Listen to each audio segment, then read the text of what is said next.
1 Petrus pasal 2 ayatnya yang ke-11.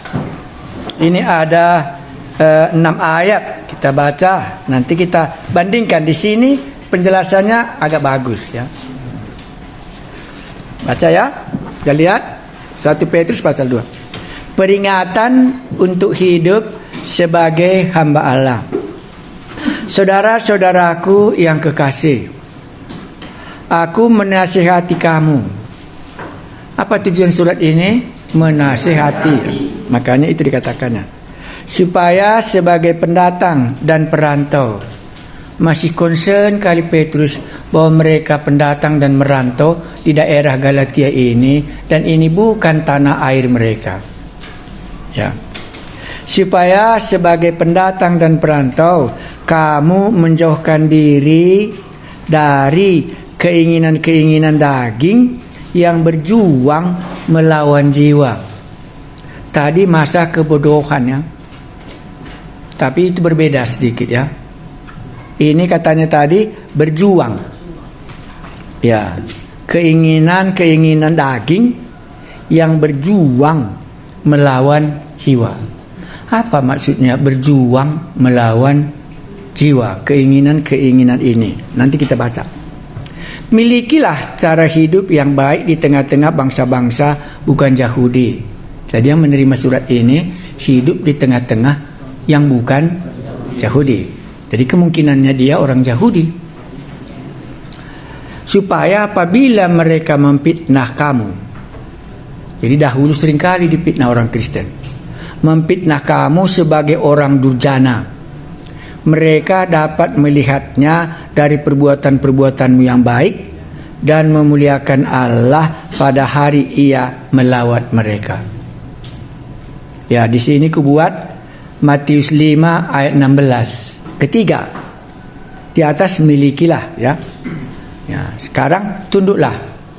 Tunduklah karena Allah kepada semua lembaga manusia.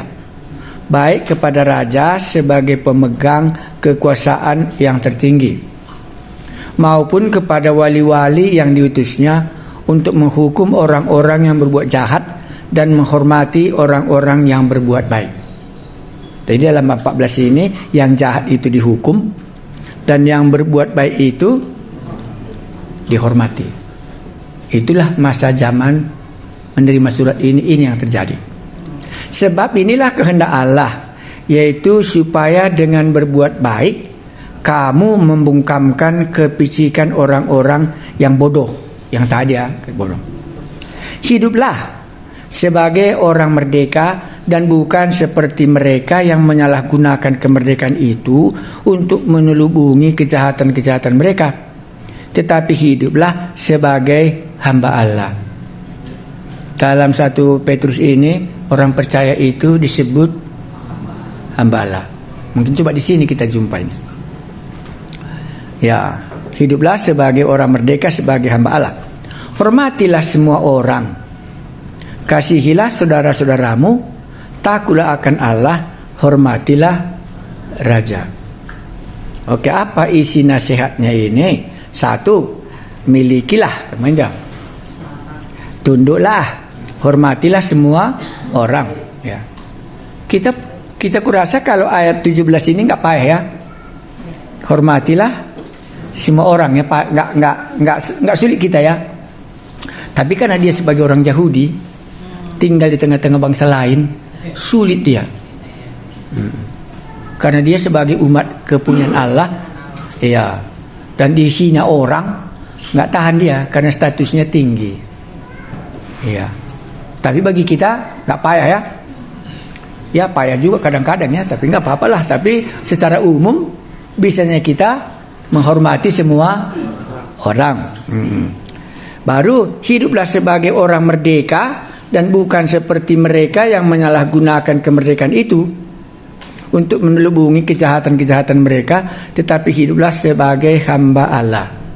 Ini maksudnya jangan selubungi. Sebagai orang percaya, tapi kelakuannya jahat. Itu maksudnya sini. Ya, dia kelihatannya orang rohani, tapi lagu langkahnya seperti orang jahat. Diselubunginya gitu. Ya, ya. Kulitnya kulit domba, di dalamnya serigala. Ya. Kalau di sini kan nggak ada. Ya. Kami karena bercerita belajar bahasa Tibetan ini seringkali mereka pakai. Adalah seorang katanya. Banyak kali kerbaunya katanya. Ya namanya sana. Dia sedang mencari gembala katanya. Dilihatnya lah gembala itu katanya. Baru digembalakannya lah katanya. Baru heran dia katanya. Kok hilang terus anak dombaku ini, pikirnya. Diperhatikannya nggak adanya di situ singa katanya. Rupanya anak singa ada di situ, bajunya baju domba. Rupanya itu yang memakannya satu-satu katanya. Baru akhirnya ketahuan lah katanya. Barulah dia dipukul katanya. Dibunuhnya lah. Itulah pepatah-pepatah waktu kami belajar bahasa mereka.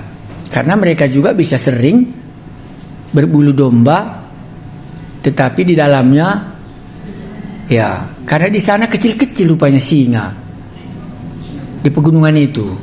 Kan di gunung Himalaya ya. Tidak sama dengan kita di sini. Bisa saja seperti kucing.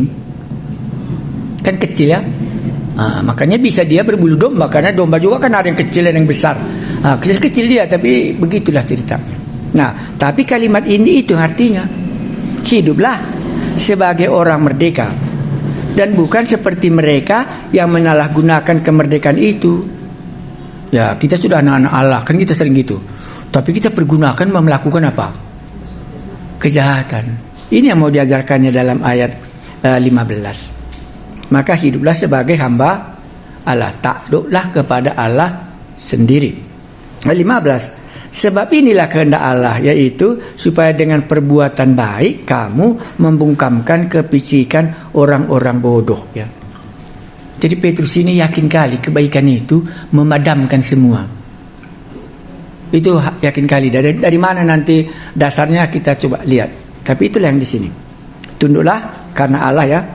Jadi kita tunduk bukan karena dia lebih hebat, karena Allahnya aku tunduk. Ya, kalau enggak secara apa enggaknya bisa aku tunduk, tapi aku tunduk kepada Allahku, itu bisa artinya demikian. Sebab inilah kehendak Allah, yaitu supaya dengan berbuat baik, ya, kamu membungkamkan kepicikan orang-orang bodoh. 14, mulai 13. Tunduklah karena Allah kepada semua lembaga manusia. Udah lihat backgroundnya tadi ya? Karena dia di negara orang lain sebagai orang Yahudi, nggak mau dia mendengarkan apa yang dikatakan kekaisaran Romawi. Ya, makanya di sini dikatakan tunduklah karena Allah kepada semua lembaga manusia, baik kepada raja sebagai pemegang kekuasaan yang tertinggi, maupun kepada wali-wali yang diutusnya untuk menghukum orang-orang yang berbuat jahat dan menghormati orang-orang yang berbuat baik. Jadi pada zaman ini bisa ada orang yang tidak taat kepada wali-wali pemerintahan Roma. Ya, kita nggak lama kali sini. Ayat 12. Milikilah cara hidup yang baik di tengah-tengah bangsa-bangsa bukan. Jadi kalau yang di tengah-tengah orang Yahudi bagaimana cara hidup? Ini kan bilangnya di tengah-tengah orang yang bukan Yahudi. Ya karena kalau di orang Yahudi itu akan ada hukumnya semua. Nggak bisa sembarangan kita. Pemanya lah ada tamu, ada orang kesasar, katakanlah ada budak. Dia semuanya sudah diatur dalam undang-undang Tauratnya itu. Nggak bisa kita sembarangan melakukan tindakan sama dia. Karena mereka punya undang-undang di dalam hidup sebagai orang Yahudi. Tapi yang bukan Yahudi kan nggak ada undang-undangnya. Nah, itulah di sini. Milikilah cara hidup yang baik di tengah-tengah bangsa-bangsa yang bukan Yahudi. Cuma itu undang-undang yang bisa memadamkannya semua. Supaya apabila mereka memfitnah kamu sebagai orang durhana, mereka dapat melihatnya dari perbuatan-perbuatanmu yang baik dan memuliakan Allah pada hari Ia melawat mereka. Matius 5 ayat 16, coba baca. Maksud saya untuk menafsirkannya ini, dari mana diambil Petrus ayat 12 ini? Dari mana buah pikirannya? Maka dia pakai istilah ini. Apakah sudah pernah dia mendengar pengajaran? Matius pasal 5 ayatnya yang ke-16. Demikianlah hendaknya terangmu bercahaya di depan orang, supaya mereka melihat perbuatanmu yang baik dan memuliakan Bapamu yang di surga. Iya, berarti Petrus mengambil ayat ini. Waktu Yesus, ini kan khotbah di bukit ya. Jadi waktu Yesus mengajar mereka di bukit, itu diajarkannya. Sekarang dia mengajarkannya kepada jemaat, dan jemaat ini di luar orang Yahudi. Maka dikutipnya ayat ini. Ya itu di sini ya. Milikilah cara hidup yang baik di tengah-tengah bangsa-bangsa bukan Yahudi. Jadi kalau kita di tengah-tengah bukan orang Kristen ya, nggak ada kebudayaan kekristenan di situ, cuma ini jalan keluarnya. Supaya apabila mereka memfitnah kamu sebagai orang durjana, mereka dapat melihatnya dari perbuatan-perbuatanmu yang baik dan memuliakan Allah pada hari Ia melawat mereka. Nah, aku sangkut di sini umpamanya. Apa maksudnya? Pada yang baik dan memuliakan Allah pada hari Ia melawat mereka. Kan sudah kita bahas ini. Tapi aku mau membuat perbandingannya dengan yang diuraikan di sini. Ayat berapa? Halaman 1303. Bagaimana dia menguraikannya ayat 12 ini? Milikilah cara hidup yang baik. Kata yang sama dengan perbuatan-perbuatan baik yang dipakai di dalam bagian kemudian dari ayat ini. Sekalipun mereka ini adalah umat pilihan Allah, tetapi mereka hidup di tengah-tengah orang kafir. Benarkah orang kafir di sini?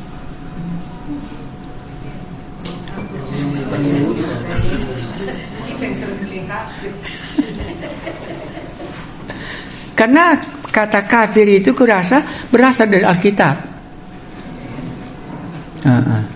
Makanya di sini saya pakai, maka saya baca. Iya, supaya kita mengerti maksudku dari mana dasarnya kata itu.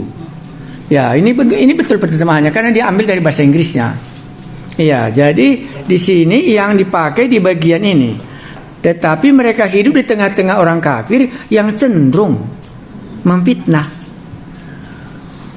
Jadi kita ini semuanya tukang rajin yang ngapain? Ya itulah.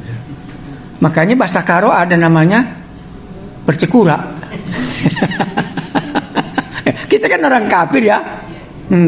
Cekura kita memfitnah orang. Jauh lebih enak itu daripada makan pisang goreng gitu. Ya, ini sifat. Kalau orang Yahudi itu tidak akan ada. Orang Barat memfitnah itu enggak ada. Apalagi undang-undangnya kalau memfitnah terdapat, itu bayarannya dendanya bisa biaya selama gajinya selama dia hidup.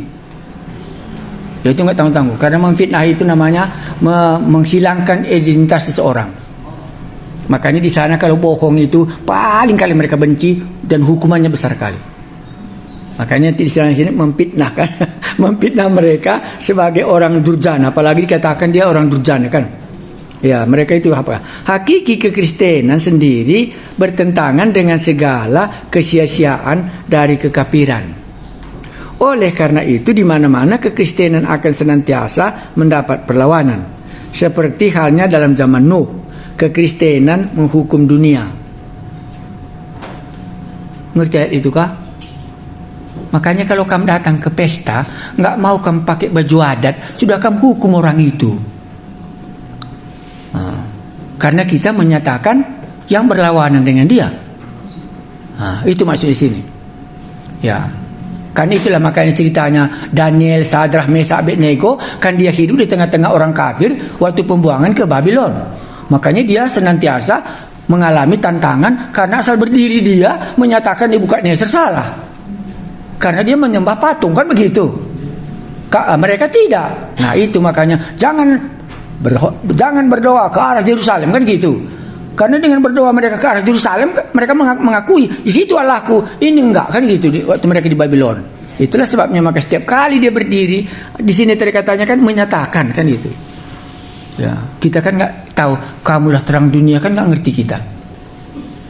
Ya, coba ada yang curi ayam, kebetulan kita bawa senter, bagaimana coba? Disepakkan adalah senter kita itu supaya jangan dia kelihatan. Ini keadaannya di sini. Makanya milikilah hidup yang baik di tengah-tengah orang itu. Karena begitu kau datang, kamu sudah menyatakan sesuatu kesalahan sama mereka karena kau berbuat baik, kan gitu. Ya, makanya nanti adik-adik ini yang biasa kali ke kafe, sekarang nggak ke kafe lagi, bahaya itu. Akan dipitnah nanti. Nah, itu keadaannya di sini karena berbeda ya. Jadi itulah. Jadi kita membandingkan apa nih? Jadi kita lanjutkan di sini. Seperti Nuh katanya kan di sini tadi. Inilah penjelasan. Seperti halnya Nuh, kekristenan itu menghukum dunia. Jadi Nuh itu sebenarnya menghukum dunia dia. Itulah Ibrani pasal 11:7. Begitu dibuatnya bahteranya, itu menyatakan apa? Penghukum akan datang. Kecuali kalau kau masuk ke dalam. Makanya penterjemah Yohanes 14:6 nggak berani orang. Yohanes 14:6 nggak berani orang. Karena mereka semua agama sama. Baca Yohanes 14:6, ya disinggungnya yang lain. ya inilah Noah. Jadi bisa kita mengerti kasusnya Noah, salah satu dalam zamannya itu rupanya itu menyatakan hukuman. Ini kapal, sebentar lagi kalau kau nggak masuk, kan gitu kurang lebih. Datang Allah akan meruntuhkan semua ini. Nah, makanya Noah di situ menyatakan hukuman. Jadi dengan kedatangannya orang ini ke daerah perantau yang tidak ada di situ orang Yahudi, mereka sudah menghukum orang itu, menyatakannya. Ya. Mau dijelaskan lagi lebih banyak atau enggak? Nanti pribadi boleh. Ya karena kan kita tahu di sini ya. Iya, makanya kita langsung menyadari itu kalau memang benar ya. Tapi kalau nggak benar ya samanya kita katanya kan nggak apa-apa. Kita lanjutkan ya. Ini jelaskan di sini. Inilah penjelasan utama bagi kesediaan orang-orang kafir untuk memperhatikan dan menganiaya orang-orang yang menurut mereka tidak berarti ini. Petrus mengetahui bahwa satu-satunya jawaban terhadap mereka ini adalah cara hidup yang baik. Cuma itu caranya, yaitu cara hidup yang membuat orang memusuhi atau tidak mau mengeluarkan pujian ajaran Yesus tadi ya. Pada hari ia melawat mereka. Artinya lebih tepat jika diterjemahkan menjadi pada hari ia memeriksa. Seperti seorang panglima yang memeriksa pasukannya. Jadi waktu Tuhan melawat itu sama dengan panglima memelihara memeriksa barisan dalam hari kemerdekaan umpamanya, kan dipelihara semua. Itulah maksudnya waktu Allah melawat mereka. Karena nanti kan diperiksa Tuhan semua kan gitu ya. Nah, pada saat itu nanti dia bisa diselamatkan kalau ada perbuatan kita yang baik yang tinggal di dalam hati mereka gitu. Ya, oke. Ayat 1 di atas. Sebagai pendatang dan perantau, kamu menjauhkan diri ya. Ayat berapa tadi? Saya ulangi. Saya baca. Karena itu ada bagus uriannya. Saudara-saudaraku yang kekasih, aku menasihati kamu, karena itu tujuan surat ya. Supaya sebagai pendatang dan perantau, kamu menjauhkan dirimu dari keinginan-keinginan daging yang berjuang melawan jiwa. Apa itu keinginan daging yang melawan berjuang? Nah, di sini diuraikan itu sedikit sini. Sebagai pendatang dan perantau, kamu menjauhkan diri. Petrus mengesampingkan kenyataan bahwa mereka adalah sebagai umat yang rajani dan kembali mengingatkan bahwa mereka adalah perantau. Dia mengangkat kembali pokok pikiran pada ayat 11 dan menyuruh mereka menjauhkan diri dari segala bentuk keinginan daging yang berjuang melawan jiwa. Gambaran berjuang melawan bukanlah gambaran tentang pertempuran satu lawan satu, tetapi suatu serangan militer yang telah direncanakan dengan teliti dan memiliki sasaran tertentu. Gambaran ini dapat disamakan dengan pemanfaatan yang dari luar terhadap kelemahan. Ya, gambaran ini dapat disamakan dengan pemanfaatan yang luar biasa terhadap kelemahan Simpson atau oleh Delilah sehingga menghancurkan Simpson. Nah, itulah dia. Jadi dalam penulis ini dibayangkannya bagaimana kekuatan dari luar menghantam Simpson ini yang berjuang. Kan berjuang kali Simpson ya. Ya. Apa katanya, ikatlah tanganku gitu katanya, ikut rambut-rambut kan. Berjuang dia, katakan enggak kan gitu dia berjuang. Akhirnya kalah dia, dikatakannya semua kan gitu. Karena enggak tahan lagi dia. Karena itulah berjuang di dalam jiwa Simpson. Nah, demikianlah kamu kan gitu. Kalah akhirnya Simpson karena perjuangan tadi, asapna deherna. Mulai ikatlah aku katanya, putus kan gitu. Oh, ikatlah semua rambutku kan. Sudah semakin dekat. Ikat lagi, lepas lagi. Satu lagi apa? Bukan diikat katanya, dipangkas. Udah dekatlah, sampailah dia kalah. Ya, itulah berjuang tadi kan. Berjuang Simpson tidak menceritakannya. Tetapi musuh semakin dekat. Mulai dari tangan ikat, lepas. Mulai ikatkan, patokkan rambutku semua katanya, lepas gitu. Sekarang sudah sampailah, datang apa? Ya gunting. Hilang semua. Inilah namanya tadi berjuang di sini. Itulah yang dimasukkan tadi, saudara-saudaraku yang kekasih, aku menasihati kamu supaya sebagai pendatang dan perantau kamu menjauhkan diri. Ini didekatkannya dilillah kan gitu. Makanya dia pakai istilah menjauhkan diri. Semakin dekat semakin dekat. Gitu. Makanya kalau Anda perhatikan, ikat dia dulu. Oh, lepas gitu. Ikatlah rambutku katanya, kan masih ikat lagi, lepas lagi kan gitu, semakin dekat terus. Kalahlah dia karena berjuang dalam dirinya, tidak mau mengatakannya. Tapi lama kelamaan kalah dia, diungkapkannya segala, ya kalah dalam perjuangannya tadi, nggak maunya ku ceritakan itu kayak gitu. Ini dalam diri kita, kamu menjauhkan diri dari keinginan daging yang berjuang, itu mau jelaskannya, berjuang melawan jiwa. Jadi ada peperangan di dalam diri Simpson tadi sebenarnya. Makanya dipakainya ilustrasi di sini. Berjuang melawan diri. Ya. Kalau ini nanti diingatkan Tuhan kita, waktu sudah datang delillah, dekat-dekat dia kan gitu. Sudah mulai ada pergumulan kan gitu. Perjuangan. Tolak atau enggak? Enggak apa-apa kok. Jangan ceritakan, nanti dipangkas kan boleh gitu.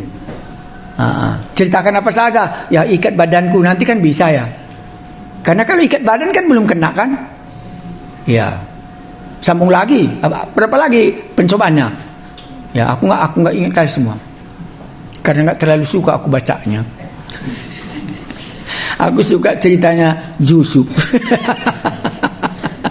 Iya, dia kemana pun diingatnya terus Tuhannya. Kalau ini nggak diingatnya Tuhannya, makanya layaklah dia dapat hadiah congkil matanya, menjadi cerita waktu Tuhan Yesus datang ke dunia ini. Kalau matamu berbuat dosa, ya itu diambil Tuhan Yesus. Ceritanya Simpson, supaya dia tidak berbuat dosa lagi. Kan nggak berbuat dosa lagi kalau dicongkel mata, karena itu tadi akarnya. Jadi kalau gitu mata keranjang kita nanti bisa dibuat Tuhan buta, ya mudah-mudahan lah. Daripada kita ke neraka kan nggak apa-apa. Makanya Simpson itu kan berdoanya, Tuhan biarlah kuadakan pembalasan sekali ini. Sadar kali dia sudah dipermalukannya Allahnya. Karena waktu dia buta itu kan diolok-olok oleh semua dragon-dragon orang itu. Dragon-dragon orang Palestina itu kan itu yang dilawaknya. Dan tahu kali dia, sekali ini Tuhan izinkanlah sekali lagi, biarlah aku mati bersama dengan mereka katanya. Tuhan kasih. Jadi pembalasan terjadi, tapi nggak kembali lagi matanya gitu. Itulah artinya di sini, berjuang di dalam jiwa. Jadi kita bisa diingatkannya, tapi tadi sudah lahir baru Pak, tapi sudah ini. Itu nggak ada jaminannya karena tubuh ini belum dibongkar. Iya. Masih ada perjuangan terus kan gitu tadi. Makanya dinasihati supaya dia tahu sehingga dia bisa menang. Ya. Kalau dari buku kita ini kurasa nggak banyak kutulis ya. Berapa itu sudah? Nah, mereka sebagai pendatang dan perantau hendaklah kamu menjauhkan diri dari keinginan-keinginan daging yang berjuang. Nggak ada kan? Memiliki cara hidup yang baik di tengah-tengah bangsa-bangsa bukan Yahudi, supaya apabila mereka memfitnah durjana ya. Tapi di dalam buku yang lain memang banyak kali, tapi aku nggak mau terlalu mendetail kali. Hiduplah sebagai orang merdeka, tidak menyelubungi kejahatan, tapi hiduplah sebagai hamba Allah. Sikap hidup yang dibicarakan, hormatilah semua orang ya. Nah, jadi orang Kristen itu masih ada hormat. Ya. Jadi kalau kita diminta Pak menyembah berhala, apalagi kami kan hidup dalam adat, bagaimana bisa hormat? Bagaimana bisa hormat? Karena kita kan bersaudara ya, dan sangat berlawanan dengan apa yang kita miliki. Yang jelas kita hormat dia sebagai manusia, bukan kita hormat dalam penyembahan berhalanya itu. Ini kan manusia diciptakan Allah, ya. Tapi aku hormatnya gitu sebagai manusia. Tetapi apa yang dilakukannya ini itu nggak bisa kutolerir. Aku tidak ikut di dalamnya. Tapi aku bukan menghina gitu. Ya, kan bisa banyak ya. Ya. Sehingga kita katakan, tanah saja kau semua. Itu aja pun kau masih, kau katakan orang Kristen, tanah-tanah itu pun kau cuci semua gitu kan, gak enak. Kalau dia cuci, biarkanlah dicucinya di situ. Ya. Tapi kita menghormati dia gitu. Atau jalan kedua, gak usah lagi datang lah, sudah nanti terganggu pula, dimarahin nanti kita. Ngapain datang ke situ? Ya bisa ya. Itu kan kamu hidup sebagai orang merdeka tadi kan. Jadi kita nggak terikat kali gitu. Ya, itu yang bisa katakan yang kalimat yang singkat ini kan etika hidup ini. Supaya nanti mana tahu waktu Tuhan periksa barisan kan tadi istilahnya ya. Waktu Tuhan melawat mereka katanya kan Tuhan nanti periksa barisan masing-masing. Pada waktu itu nanti mana tahu diingatnya kebaikan kita itu. Jadi ada kesempatannya untuk menjadi orang yang memuliakan Allah. Ada yang mau ditanyakan sampai di situ cuma aku mampu. Mari kita berdoa. Karena inilah lingkungan kami tiap hari. Kalau kami memang mau hidup kudus, pastilah kami seperti Nuh, menyatakan hukuman. Dan dalam hal itulah mereka menghina kami. Kami diajari supaya senantiasa berbuat baik, supaya Tuhan melawat mereka dan mereka bisa melihatnya. Itu yang diajarkan Tuhan Yesus, dan itu yang diajarkan Simon Petrus yang kami dengar sore hari ini. Terima kasih Tuhan kami Yesus. Sekali lagi kami berdoa, buat kehendak Allah STT ini kemana. Tuntunlah kami mau berjalan. Karena kami tadi ceritanya waktu Petrus menyerahkan dirinya berjalan di atas air, begitu besarnya risiko tenggelam. Tapi Tuhan Yesus menolong dia, karena dia sudah pasrah ke dalam tangan-Mu.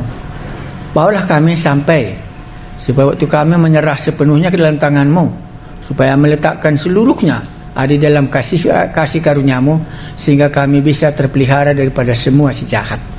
Karena itu tuntunlah kami satu persatu. Terima kasih Tuhan kami Yesus. Kepadamu-lah puji-pujian kami sore ini. Amin. Baik, terima kasih. Sampai ketemu lagi besok.